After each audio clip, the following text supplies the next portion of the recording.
बाजार में खूब भीड़ थी। किसान, दुकानदार, व्यापारी सब थे। ढेर सारी बैलगाड़ियाँ, घोड़ा गाड़ियाँ, ऊंट गाड़ियाँ सब थी। वहाँ राजा भी वहाँ आने वाले थे। अस्तबल में एक घोड़े के छोटे से बच्चे ने जन्म लिया था।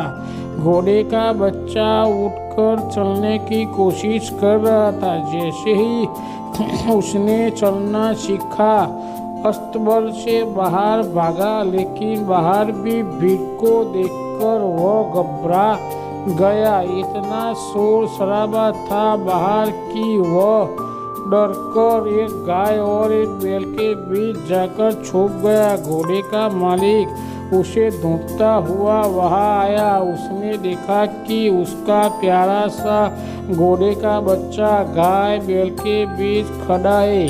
उसने बच्चे को पकड़ने के लिए हाथ बढ़ाया, लेकिन तभी गाय का मालिक वहां आ गया। वह बोला, यह क्या कर रहे हो? इसे कहाँ ले जा रहे हो? यह मेरा है। घोड़े वाला बोला, क्या कह रहे हो? यह तो घोड़े का बच्चा है, मेरे घोड़े का बच्चा है। यह नहीं, यह बच्चा तो मेरी गाय का ही है। देखो तो इतने प्यार से खड़ा है इसके पास। गाय का मालिक बोला।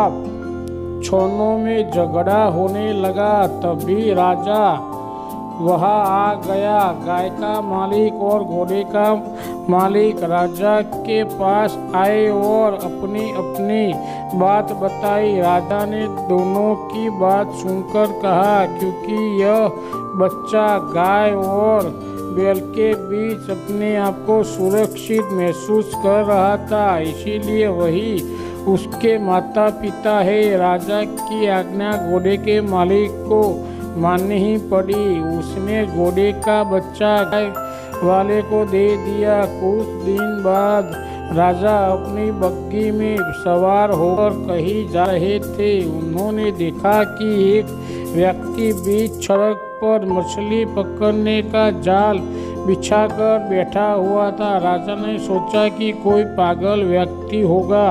उन्होंने सड़क के किनारे पर बग्घी रुकवाई और इस व्यक्ति को अपने पास बुलाया। राजा ने पूछा, यह क्या कर रहे हो? जाल को सड़क के बीचों बीच क्यों बिछाया हुआ है? वह व्यक्ति बोला, महाराज, मैं मछलियाँ पकड़ रहा हूँ। मछलियाँ सड़क पर। मछलियाँ? क्या तुम पागल हो गए हो?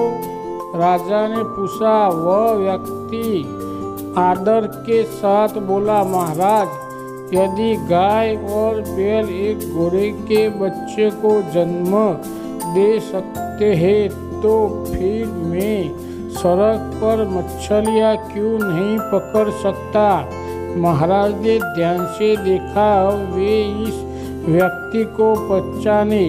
यह और कोई नहीं, घोड़े का वही मालिक था जो उन्हें बाजार में मिला था। उन्होंने तुरंत अपने सैनिकों को आज्ञा दी, जाओ इस गाय बैल के मालिक को बुला कर लाओ। तुरंत गाय के मालिक को घोड़े का बच्चा वापस करना पड़ा। झूठ बोलने के लिए इसे सजा भी दी गई। इस दिन से 1 महीने तक वह अपनी गाय का ताज़ा दूध घोड़े के मालिक के घर बेचता था। वह भी बिल्कुल मुफ्त। हेलो दोस्तों, ये कहानी आपको कैसी लगी? अच्छी लगी है तो लाइक ज़रूर करना और कमेंट तो ज़रूर करना और मेरी चैनल को सब्सक्राइब कर लेना दोस्तों। थैंक यू वेरी मच मेरे प्यारे दोस्तों।